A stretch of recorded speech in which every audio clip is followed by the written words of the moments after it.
Hey guys, మీకు తెలుసా iPhone 18 వస్తుందంట. కానీ ఈసారి యాపిల్ ప్లాన్ పూర్తిగా డిఫరెంట్గా అనిపిస్తుంది. ఏంటో తెలుసా, ఇప్పటి వరకు వస్తున్న సమాచారం ప్రకారం అయితే ఐఫోన్ 18 ప్రో మ్యాక్స్ సెప్టెంబర్ 2026లో రావచ్చు. కానీ ఈ సాధారణ ఐఫోన్ 18 మాత్రం 2027కి వెళ్ళే అవకాశం ఉందంట. అంటే అప్పుడు వచ్చే అవకాశం ఉందంట. డిఫరెంట్గా అనిపిస్తుంది కదా, ముందు ప్రో వచ్చి ప్రో మ్యాక్స్ వచ్చి తర్వాత ఐఫోన్ రావడం. ఎనీవే, ఇందులో 2nm A20 chip, 12GB RAM, 24MP selfie camera, ఇంకా చిన్న డైనమిక్ ఐలాండ్ లాంటి అప్గ్రేడ్స్ వచ్చే అవకాశం ఉందని టాక్ అయితే నడుస్తోంది. అయితే ఇంకా యాపిల్ మొదటి ఫోల్డబుల్ ఐఫోన్ కూడా ఐఫోన్ 18 ప్రో సిరీస్తో కలిసి వస్తుందట.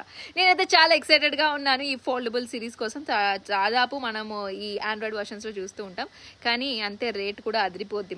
మరి ఇంతకీ మీరేమనుకుంటున్నారు? మీరు ఐఫోన్ 18 కోసం వెయిట్ చేస్తున్నారా, లేక ఐఫోన్ 17 చాలు అనుకుంటున్నారా? ఏమనుకుంటున్నారు? కామెంట్స్లో చెప్పడం మర్చిపోద్దు.